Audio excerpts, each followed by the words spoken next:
Of an old windmill on a famous property in Diamond Creek on the outskirts of Melbourne ties up to a name that's never faded in greyhound racing, that of the mighty Temlee. A superstar on the racetrack, it was at stud that he was to make his major contribution to the Australian bloodlines. The man that guided that stud career is himself a legend of the sport. I got involved in greyhound racing through coursing.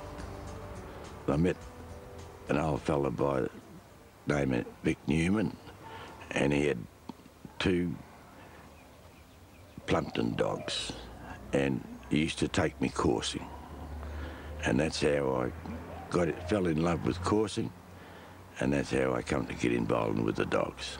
You're in your teens then, and a baker by trade? I was 14 years of age, and a baker by trade, yes.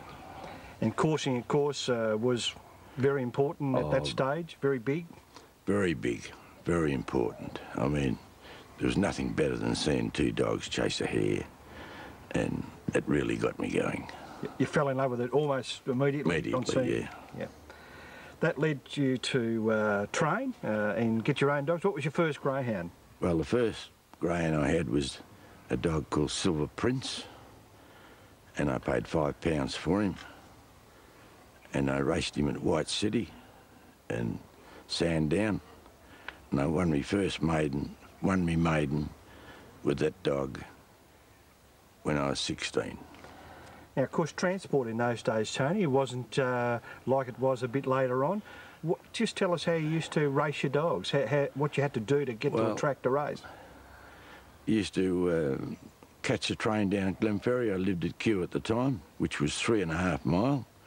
And used to run down to the station, get on the train and get off at Spencer Street, and then go out to White City, and used to cost a shilling, fares, and then come back again and get off, race your dog, and then come back and do it all over again.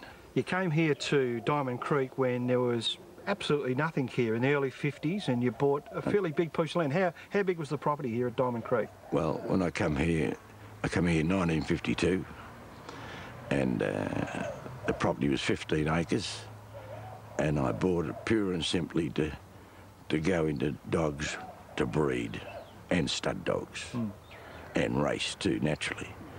But my aim was always to try and make greyhound as a business, like rearing dogs and breaking in dogs and stud dogs and racing them. And that was, that's what it was. You established the very first tin hare trial track here at Diamond Creek, and under lights, so it would have been pretty popular in those days. Yeah, there used to be trials 3 nights a week, Saturdays and Sundays, and we'd run anything up to 200, 250 trials a week here. Tony, let's talk about Temlee. Well, I can tell you the start of Temlee Chief came along as I went over to get a dog called Proper Prince. He was a top dog in New South Wales, and they wanted £3,000 for him. And I went over to get him, and they changed their mind. And I was a good friend of Paul Coochie's then, and I went to his place and I said, well, they knocked me back with this dog, and he talked me into Temlee Chief. He said, now this is a hell of a good dog. And he broke down in the Derby. He was leading 10 lengths and broke down. And he said, he'd make a good stud dog in Victoria. So he was a leading man himself at the time. And I said, well, I'll take him, just see how he goes. And he was 7 years old, you know. But I had Clay Moss and Worthing and Armsy Prince down there at the time. And it took a lot of battling to get bitches. And that's how Temlee came along. Oh, he was unbelievable, the performances he put up. And like, he's not only broken the track record once, he broke it 5 times. And every time that dog went around the track, everybody would look up the clock to see if he'd break it again, you know. And people used to flock there to go and see him at Olympic Park. Huge crowds, wasn't there, in those days? Always, the stands were always full and everything. It was a, you know, I've seen some pretty good dogs, Chief Havoc and some real champion dogs run in my time. And I would say Chief Havoc and Temlee were on their own. Yeah. Now, an amazing record at stud. He was a phenomenon, wasn't he, Tony? Oh, he was it's just unbelievable. I mean, stud dogs, they'll throw one or two sons that are not bad, but he just, like all around Australia, his sons and himself were the leading stud dogs in all states at one time. Temlee was a leading sire in every state in Australia, bar Sydney, and Waverley Supreme beat him by 2 wins. Otherwise, he'd have been leading. That's counting Adelaide all over the place. Yeah. That's what sort of sire he was. He died in 1984, on November the 18th, 1984.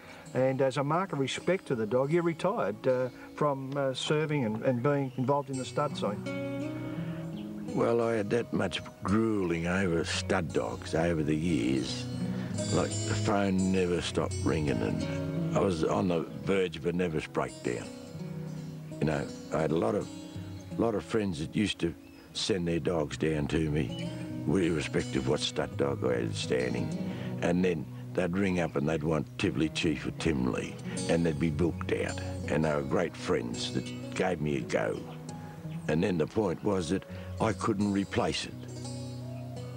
You know, they wanted Temlee and I wanted to give them Temlee and I couldn't give them Temlee. And that's what broke me more than anything. People that have been coming to me for years from the country and everywhere, and that was enough for me. When he died, I thought, no, that's enough. I'm retired and that's it.